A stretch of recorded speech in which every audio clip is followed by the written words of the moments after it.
आरक्षण ईबीसी के मुद्दे पर आपके जमे जमाए वोट बैंक पर 36% का वोट बैंक है। एक तरफा नीतीश कुमार खूंटागाड़ मुख्यमंत्री बने हुए हैं, जिसके चलते आरक्षण का लागू नहीं करवा पाना डेंट पहुंचाएगा क्या ये जेडीयू को? इस बार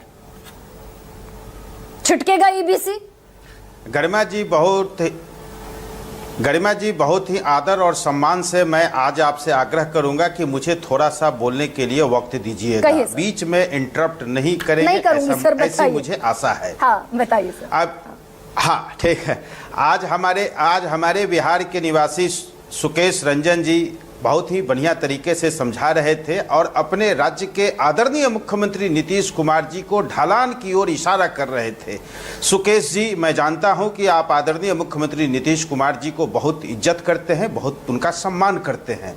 आदरणीय मुख्यमंत्री नीतीश कुमार जी बहुत ही ऊर्जा के साथ, बहुत ताजगी के साथ, और जितना एक नौजवान नेता प्रतिपक्ष आज की तारीख में तेजस्वी यादव हैं, उनसे ज्यादा ऊर्जान्वित होकर के मुख्यमंत्री नीतीश कुमार जी काम कर रहे हैं पूरे राज्य के लोगों के लिए।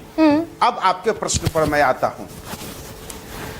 मुख्यमंत्री नीतीश कुमार जी के मुख्यमंत्री बनने के पहले बिहार के मुख्यमंत्री के रूप में बिहार के जननायक कर्पूरी ठाकुर मुख्यमंत्री बने, जो आज वर्तमान में अति पिछड़ा वर्ग समुदाय के आइकॉन हैं। हाँ।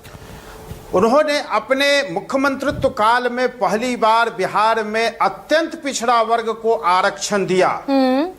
उस आरक्षण की व्यवस्था को लालू यादव जी ने 93 में समाप्त करने की घोषणा किया और कहा कि बिहार में मंडल कमीशन के तहत आरक्षण की व्यवस्था लागू करेंगे। ठीक है। नीतीश कुमार जी ने पटना के रविंद्र भवन सभागार में सभा को संबोधित करते हुए कहा कि नीतीश कुमार जी के जिंदा रहते हुए जननायक कर्पूरी ठाकुर जी के आरक्षण की व्यवस्था को बिहार में कोई खत्म नहीं कर सकता। मतलब कर्पूरी ठाकुर जेडीयू के आइकॉन है ना? नहीं, एक सेकंड, बस एक सेकंड, छोटा सा इंटरप्ट नहीं किया जाए। कर्पूरी ठाकुर जेडीयू के और नीतीश कुमार के आइकॉन है ना?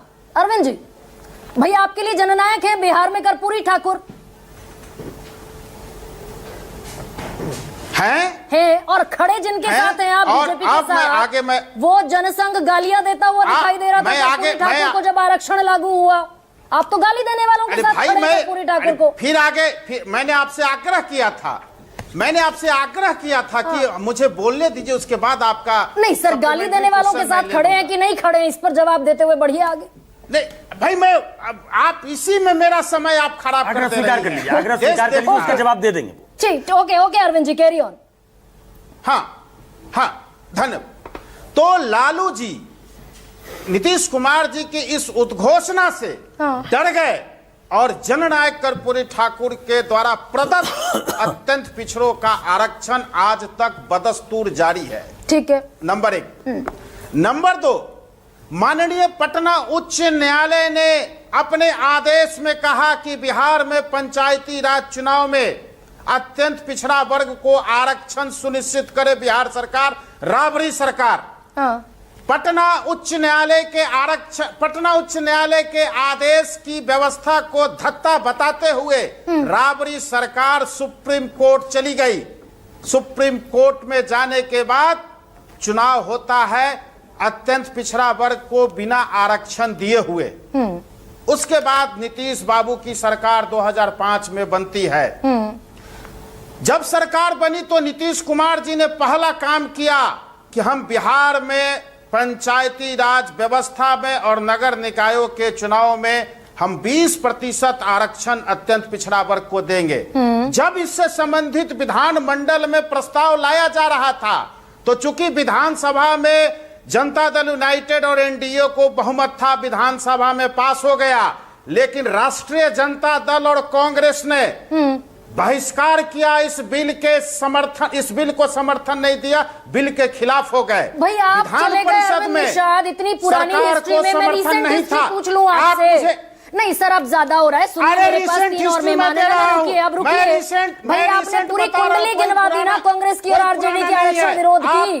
ना आप सुनिए अरविंद निषाद, आरजेडी कांग्रेस मैं आरक्षण वहीं विरोधी पे आ रहा कुंडली हूं। आपने गिनवा दी। भाई 2 साल पहले की ये रीसेंट हिस्ट्री अरे है। मैं नीतीश बता रहा कुमार हूं। ने ढोल बाजे के साथ जातिगत सर्वे कराया, 47% से बढ़ाकर आरक्षण कर दिया 65%।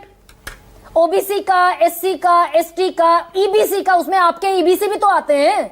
और वो 65% आरक्षण लटक गया, नीतीश कुमार बीजेपी से नहीं मनवा पाए। उस पर आइए ना। ठीक हो गया आपका सवाल। हाँ बताइए और ना। मैं इस पर भी मैं आ रहा हूं, 2 मिनट मुझे समय दीजिए। विधान परिषद में राष्ट्रीय जनता दल के नेता और उसके सदस्य इस बिल के खिलाफ में भाषण किया। दस्तावेज विधान परिषद में है, कोई ज्यादा लंबा दिन नहीं हुआ है। जब सरकार कानून बना रही थी उस समय अत्यंत पिछड़ा वर्ग के लिए, उसका खिलाफ किया। पूरा बिहार इस बात को जानता है। जननायक कर्पूरी ठाकुर लालू जी से जीप मांगते रह गए। लालू जी ने मजाक उड़ाते हुए कहा कि 2 बार मुख्यमंत्री रहे हैं, जीप क्यों नहीं खरीद लेते हैं कर्पूरी जी। और उनके अनुपस्थिति में कपटी ठाकुर कह करके लालू जी उनका मजाक उड़ाया करते थे। मेरे 2 यह सवाल पूरा अरविंद बिहार निषाद, जानता है। मेरे 2 सवाल अरविंद जी, अब मैंने आपको मौका दिया अब मैं आपके और सवाल पर इसीलिए मैं दिया आता कि हूं। मुझे अब जेडीयू मैं से आपके आज सवाल जवाब पर मैं चाहिए इस अब बात आता का। हूं। अब रुकिए भाई, अब मैं रुकिए आपके मेरे बड़े भाई, सवाल रुक पर जाइए, आता अब हूं। रुकिए, अब फुल भाई स्टॉप अब लगाइए आप- थोड़ा सर। मैं आपके सवाल मैंने पर 2 आता सवाल हूं। पूछे आपसे। लालू मैं- ने, कांग्रेस ने कर्पूरी ठाकुर इनका आपके जननायक चरित्र का अपमान चित्रण किया। ठीक लग रहा है। अरे भाई, राष्ट्रीय कर्पूरी जनता ठाकुर का दल और अपमान करने वालों कांग्रेस के के साथ चरित्र नीतीश कुमार क्यों चित्रण खड़े हैं आपको आज की ठीक नहीं तारीख लग रहा में? है। और दूसरा सवाल, 47% मैं से आपको बढ़ाकर नीतीश व्यक्तिगत कुमार ने कर रहा हूं। 65% आरक्षण मैं किया। आपको विधानसभा गरीबा से जी, मैं पास, व्यक्तिगत आपको मैं विधानमंडल कर रहा से हूं। चरित्र पास चित्रण वो आपको ठीक आरक्षण नहीं लग लटका रहा। दिया बीजेपी ने। राष्ट्रीय जनता दल का और कांग्रेस का चरित्र चित्रण आपको ठीक नहीं लग रहा। अरे। राष्ट्रीय जनता दल का और कांग्रेस का चरित्र चित्रण आपको ठीक नहीं लग रहा। मेरे सवाल इनका जो आपको- ऐतिहासिक मेरे सवाल आपको चित्रण है, मुश्किल लग रहे हैं क्या अरविंद मैं निषाद? बता रहा हूं वो ठीक नहीं लग रहा। अरे भाई, सवाल मुश्किल लग रहे हैं क्या? हाँ बताइए। कर्पूरी ठाकुर कोई को सवाल जनसंघ ने मुश्किल है, आरक्षण इसका भी लागू मैं उत्तर करने दे पर रहा हूं। गालियां दी कि नहीं दी? जिन मैं बीजेपी आपको के बता साथ रहा आप हूं। खड़े हुए हैं। जननायक कर्पूरी आदरणीय जननायक कर्पूरी ठाकुर जी जनसंघ के साथ रहते हुए बिहार में पहली बार आरक्षण देने की व्यवस्था किया और वह आरक्षण आज तक बदस्तूर जारी है। गालियां अब कर्पूरी आगे। ठाकुर को कौन दे रहा था? और ये जो 65% 65% आरक्षण लटका हुआ है, ये क्यों लटका हुआ है हमारी अरविंद निषाद? सरकार ने, सुकेश रंजन जी ने बहुत बढ़िया तरीके से सुकेश रंजन जी बिहार के हैं, बहुत बढ़िया तरीके से इन्होंने बताया है कि हमारी सरकार ने उस आरक्षण की व्यवस्था के लिए सरकार की ओर से पहल किया। कोर्ट ने उस मैं उन्हीं से पूछ लेती हूँ सर, ये लटका हुआ क्यों है सुकेश? हम चाहते ये हैं 65% आरक्षण इसलिए लटका क्योंकि कोर्ट ने क्वेश्चन किया, कोर्ट ने रोक लगा दी, या फिर इस पर उन्होंने कन्वीनियंटली हाँ। मेरे पूरे इसको गरिमा जी। पहला और आखिरी बीच वाला छोड़ दिया। पहला पकड़ लिया और आखिरी पकड़ लिया। क्यों बिल्कुल लटका सही दिया? है। हाँ। बिल्कुल सही है कि इन्होंने उसका दोनों सदनों से पास करा के केंद्र सरकार को भेजा। उस समय ये आरजेडी के साथ हुआ करते थे। इन्होंने केंद्र सरकार को भेजा, केंद्र सरकार ने उस वक्त ये बात नहीं मानी। बाद में ये मामला कोर्ट तक पहुंच गया। इनके पास ये मौका था कि इसको करा लेते। अब जबकि वो बीजेपी के साथ हैं, बीजेपी पे दबाव बनाकर जातिगत जनगणना तो हो गई ना। नीतीश कुमार जातिगत जनगणना के पक्ष में थे। इसका क्रेडिट जब जेडीयू लेती है तो इस बात का क्रेडिट भी लेना चाहिए या डिसक्रेडिट भी लेना चाहिए कि उसको आरक्षण संविधान की 9वीं सूची में नहीं डलवा पाए। और बीजेपी के साथ वो आज भी है, प्रधानमंत्री से 1 to 1 है नीतीश कुमार, उनके दम पे सरकार चल रही है, उन्हें करवा लेना चाहिए। अब ऐसे में करवा लेना चाहिए। अब अरविंद जी मुझ पर आकर आक्रामक हो गए थे, हमलावर हो गए थे, और मैं आपको बड़ा भला प्रवक्ता मानती हूं, पर खैर कोई बात नहीं, जाने देते हैं। प्रोफेसर अजय,